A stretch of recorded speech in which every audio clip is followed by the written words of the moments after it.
This toy review is brought to you by Toy Ninja. For the best prices and the best selection, there's only one place to go, and that's Toy Ninja. Link in the description below.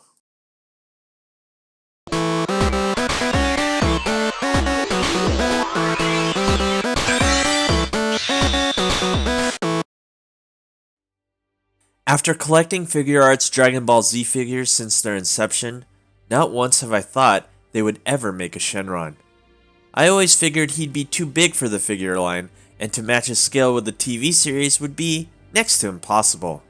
So, too much to my surprise, here he is, Shenron, a figure I thought would never ever be made, sitting here on my desk.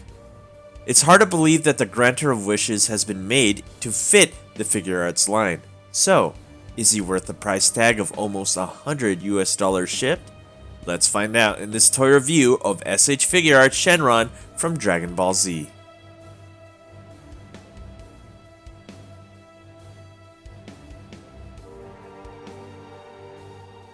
First, I would like to get something out of the way when it comes to the scale of this figure, and it's easily the biggest negative of this figure. He is not to scale, and that could be subjective. To make a Shenron to scale would be absurd, and he would easily be 2 to 3 yards long, if not more. Just take a look at the intro of Dragon Ball Z, as Gohan runs across the back of Shenron, or when he's running across the mountain. Shenron is a gargantuan beast that would be unreasonable to put into proper scale.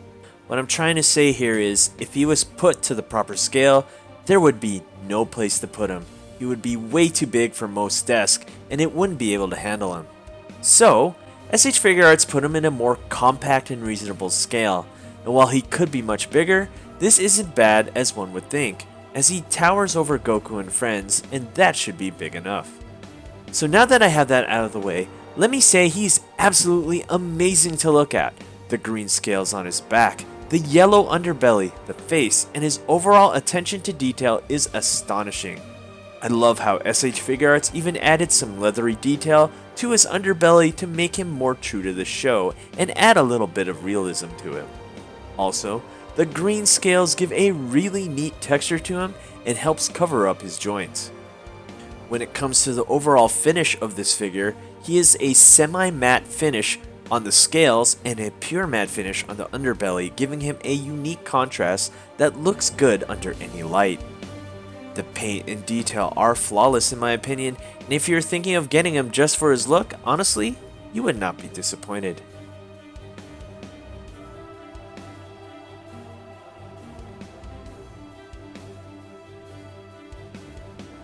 So let's look into articulation and scale. If we were to spread him out completely, he is almost 30 inches in length, and that is quite amazing. Yet, you would most likely not be posing him when he's fully stretched out. Most of us will most likely put him in his classic pose when he comes out of the Dragon Balls. So here he is with some Marvel Legends, SH Figuarts, and Figma figures. As you can see, he towers over them. So, let's look into his articulation. On the body we have an articulation on his tail, 7 on his mid-body, and 9 points on his neck alone.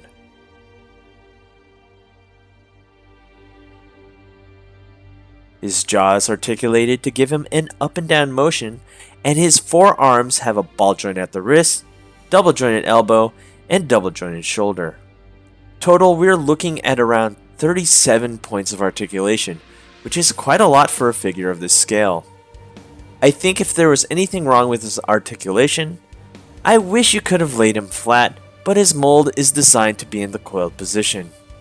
This is a very minor nitpick, to be honest. Overall, you probably would not be dissatisfied by the articulation that he offers.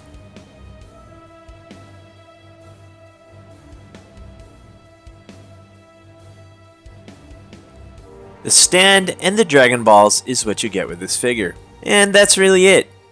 For his price, I was honestly hoping he would have included the lightning strike effect, but you must buy that separately.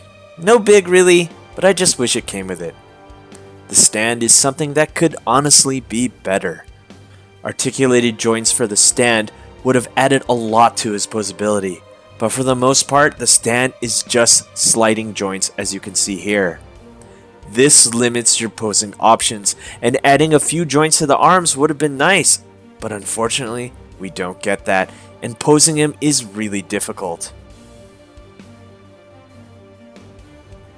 The Dragon Balls you get with him are a nice touch, and are painted nicely as you can see here, but the Dragon Balls don't have the stars on them. I know that they turn a different color when Shenron is summoned, but I always thought the star would be visible. What do you think? Would you have wanted the stars on the Dragon Balls? Let me know down in the comments down below. So, here's my breakdown of this figure. His negatives are his inaccurate scale and the stand could be much better. But his positives are his amazing paint applications, detail on the sculpt, and a vast amount of articulation. The positives clearly outweigh the negatives, so therefore he's an easy buy. So, what would you wish if you summoned Shenron? Let me know down in the comments down below. And thanks for watching, and have an excellent day. Special shout out to Michael Luther, the very first patron on my Patreon. Please visit his channel in the description down below. Hey you! Thanks for watching. Rate, comment, and subscribe. Where? Right here, not there, right here. You. And thanks for watching. So, rate, comment, and subscribe. Right here, right there, right here. Yeah.